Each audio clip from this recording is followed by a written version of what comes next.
Hi there everyone, it's Wes from eToro. It's Monday and that means it's time to look at what moved the markets last week. Let's take a look.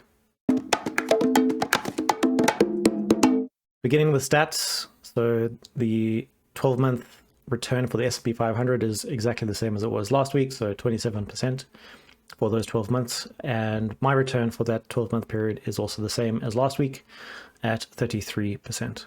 Over the past 3 months or so, I've been saying that Q3, calendar Q3 and Q4 of this year are likely to be the apex of the supply chain crunch. So the worst part of the supply chain crunch likely to happen in the second half of this year. It seems that that will be the case for many supply chains and that things will begin easing through next year.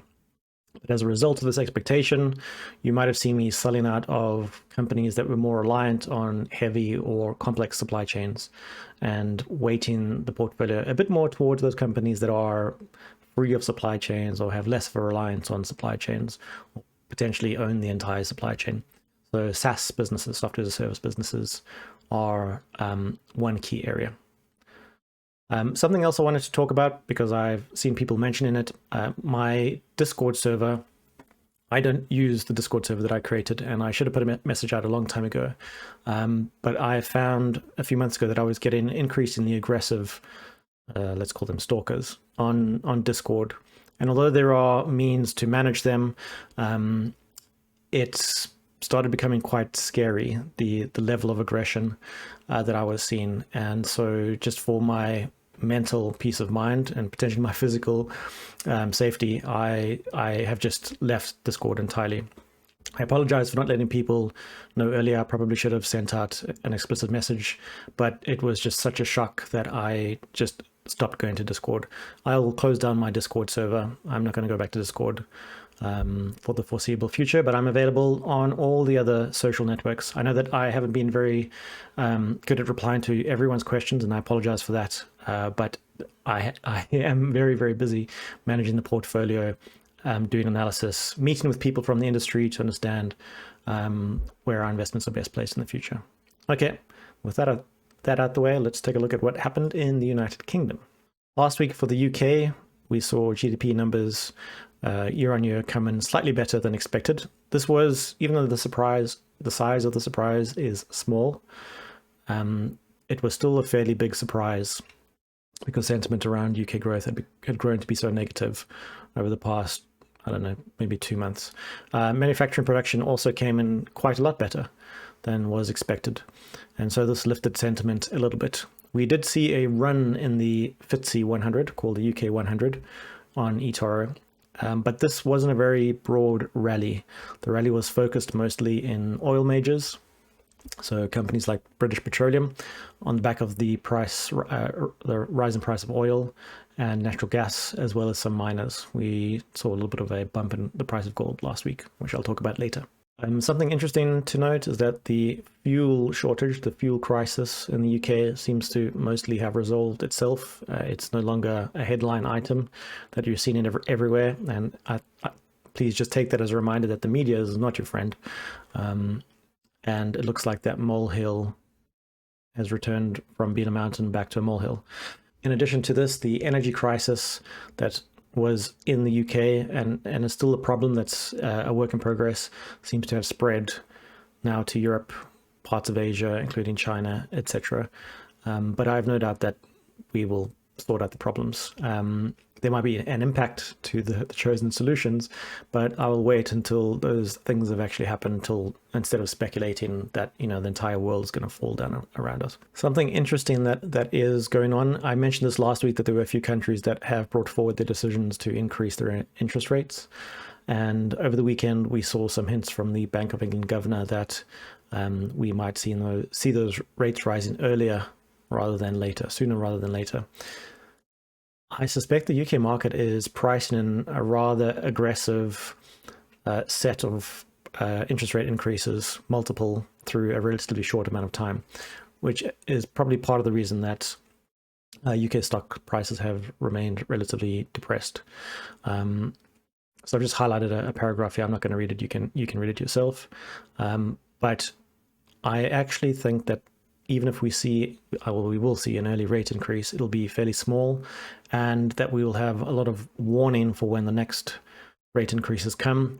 There are still challenges in the UK, so I don't think they're going to be very aggressive in the number of raises or the size of the increases. Time will tell, but right now that seems to be the direction that it's going to go. And if I'm right, that means that the reason for UK, or one of the reasons for UK share prices being depressed will dissipate, and hopefully that'll help the price of our equities. The government in the UK, let me zoom in here. The government in the UK has been trying a few different things to ease the shortage of HGV drivers, the truck drivers. Some of them unlikely to work, others more likely to work, some of them controversial, but I have to say the government has responded fairly quickly to this challenge, and some of their ideas seem pretty good. I'm not going to go through all of the details, but from what I'm seeing, even if the problem isn't entirely solved in time, I think the issue will be relieved to some degree. It'll be interesting to see what the long-term solution to this problem is, because right now these are all just temporary solutions. Not just for this part of our economy. We have shortages of workers in many other areas, but I don't think that's a problem unique to the UK or down to mismanagement. It is in part down to Brexit. I mean, let's not try to pretend that Brexit didn't cause some part of this challenge, but we're not the only country experiencing the problem, so I don't think it's Brexit alone. I wanted to just look at the headline of this article because it's a little bit hilarious, right? So German power prices plunge on record wind forecast later in the week. Now, the UK sources a huge amount of its energy from wind, and part of the reason for the energy crisis in the UK is because there was less wind than expected through the windy part of this year. What's funny is how much can change in a week. So you can see the subtitle here, UK also poised to get highest ever wind output later in the week. I'm not saying that the energy crisis is not a crisis, but I think that potentially the degree to which it's been talked up has maybe been overdone. And if something as simple as a week's worth of wind can majorly turn around the energy crisis, then what the hell? In my last video where I reviewed ASOS, I think I spent the first few minutes of that talking about the challenges that the UK has in terms of foreign investment. So it feels as though the UK has just fallen a little bit behind, and also our regulation is a bit heavy-handed, and it's made it difficult to acquire investment, especially when you compare us to the likes of the US, where it's very investor-friendly. And although Boris Johnson is my favorite politician, it seems that him, together with Rishi Sunak, have been doing a pretty great job at kicking off a number of initiatives that will make it easier to invest in the UK and potentially attract more investment. So I'm watching these very, very closely. I'm very interested in business in the UK in general, outside of investing. But so far, it looks as though over the next 6 to 12 months, as quickly as that, we might see the business environment in the UK change quite dramatically. Okay, jumping across the pond to the US of A. There wasn't as much drama in the US markets last week as there have been recently. We did see some interesting data come out of the US, so core CPI, basically bang on. So no real movement because of that. Jobs claims came in slightly lower than expected. PPI month on month, slightly lower than expected. The really surprising piece of information, economic data out of the US last week, was retail sales, and which were quite a lot higher than expected. So, and it's not just the actual sales number, it's what it tells us about people, consumers in the market. And last week was fairly good for US stocks. So if we look at the 1 week performance on the S&P 500, we can see that it was green basically across the board. So healthcare and diagnostics slightly less red, as well as communication services slightly less red, but more or less the S&P 500, which we take as a representation of the US economy, did quite well. Is the September correction over? Or will we see something like last year, where October, I believe there was a rally from the beginning to the middle of October, and then another sell-off which was the last leg of the sell-off before the Santa rally. I'm afraid I don't know. Nobody knows the future, but I am fairly confident that we're going to see a decent rally amongst equities in the last 2 months of the year. I wanted to talk about gold prices a little bit. So I do have some positions, not directly in gold, but in a gold miner, Barrick Gold, as well as in an ETF that represents junior gold miners. And the reason that I've held these for quite a while now, I think 5 months, maybe 6 months, is that as the inflation picture became more and more concrete, and it has become more concrete, and the numbers have been higher than expected a lot of the time, I had thought that we might see gold run up as an investment to offset the effects of inflation. But that hasn't really happened, and I'm scratching my head, and I know that I'm not the only one. I know that there are some people that have much deeper expertise in gold than I do, people who I follow closely and speak to. And they too are wondering if something secular has changed, or if there's just some kind of a delay in the movement of gold. Last week we saw a little bit of a bump in the price of gold, but you can see that a lot of that return has been given back. So my positions are small. I am starting to wonder whether they need to go, but I'll decide that in the next 2 to 4 weeks. I do think we're going to see some volatility through earnings, and there's going to be a bit of a rush to safety, potentially, gold being one of them. I didn't start with my 1 week returns view, so let's jump there now. The best gainers for the week are obviously at the top of the list. Coinbase is one of them. Gold companies did quite well. You can also see that solar companies had a bit of a good time last week. And retail, you'll see a number of retail names. So Square is not a retail company. They're not an e-commerce company, but they're payments. So they're basically in that basket. Mercado Libre, ASOS bounced after the deep dive, Amazon, Lululemon, etc. They've all had a fairly good run. Coinbase is the top performer in the portfolio, I think. Anyway, it had a very good run over the past week. And in part, that's because of the run that we're seeing in cryptos at the moment, as Bitcoin makes its run towards its all-time high, potentially breaching that level. And I bought Coinbase in part to get exposure to Bitcoin, but also because of the other cryptos. And I would probably not invest in Shiba Inu. For anyone that has read the most recent earnings report, you will have seen that trading volumes around Dogecoin were a huge moneymaker for them.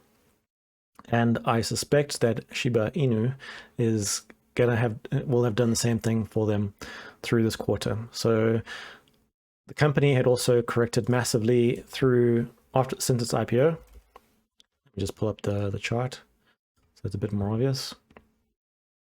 So a great big fat IPO, an enormous jump to a high, a dribble down as it sold off, and found a low somewhere around this 225 mark, and has since been climbing again nicely. A combination of factors have led to me opening a small position and then adding to Coinbase over the past week or two. And I am going to hold it as long as this rally in cryptos continues.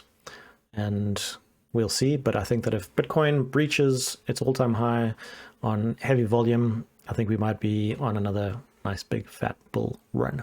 And finally, in the US, Corsair announced on Thursday that it was cutting its guidance because of supply chain issues. I don't think this was any kind of surprise.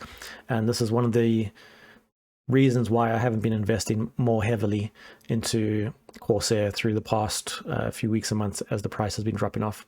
I did take a small position in the stock on the sell-off though, and if it drops further, I will continue to do so. Why would I do that? Corsair is a leader in gaming as well as streaming technology. They own a number of brands, and I think that even before the drop that we've seen, that the share price was much, much lower than it should be. I know that they are a hardware company, so people often ask, where's the reoccurring revenue? It would be nice if they developed some compelling offering that people would subscribe to, but they have just such a range of hardware that are the best of breed in their respective categories. And they've also recently released a suite of new products for those that don't know. So I have bought into that dip. If it dips anymore, I will add a bit more. And then I believe we will make a very good return on Corsair over the next 12 months or so. Let's take a look at China. So China's been plagued by its own suite of challenges, if you've been following the news recently. So there are big concerns about growth, GDP growth, economic growth within China for a number of reasons. Those reasons include coronavirus, supply chain issues, energy crises, Evergrande, lack of access to credit, many new regulations, etc. You get the picture. Despite all of this, you would think from the headlines that China's economy is collapsing. And the fact is that it's just that their enormous growth is a bit slower than was expected. I've said this a few times. The good thing is that instead of having hypergrowth all in 1 year, we're going to see slower growth spread out over a longer time frame. I think this is good. I think it prevents overhyping the market. So as you can see here, China's economic growth in the third quarter slowed to 4.9% year on year. This is from today, actually, but we've seen bits and pieces of economic data over the past week that have said the same thing. This is still a good amount of growth, in case you don't know, in terms of GDP numbers. What we are also hearing whispers of is that the Chinese government might start easing restrictions around issuing credit. Now, the first of these easings seems to have happened. So loosening of restrictions on home loans at some of its largest banks in China.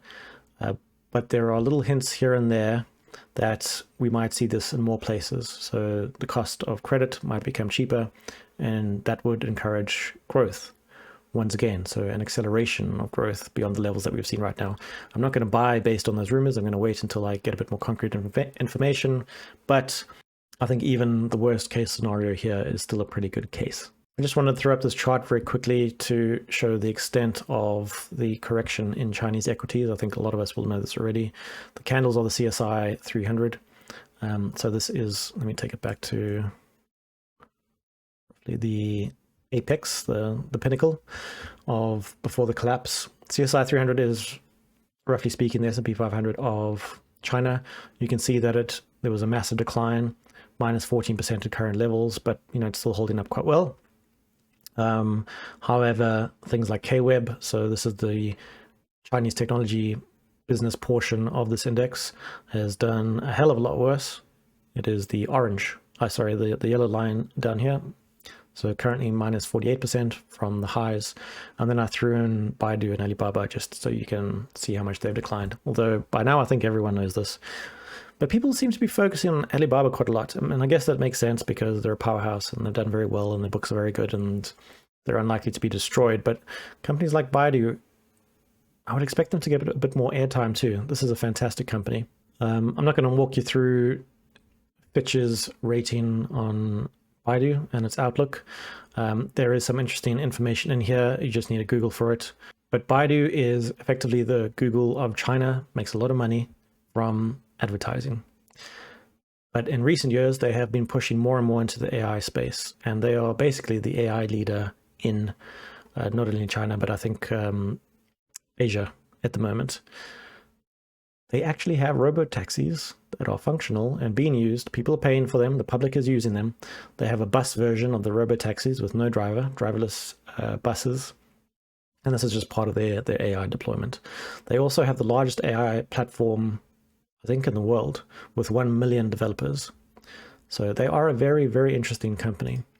What has just emerged, and BIDU is popping a little bit today because of this, is that China is considering asking media companies to let rivals access and display their content in search results.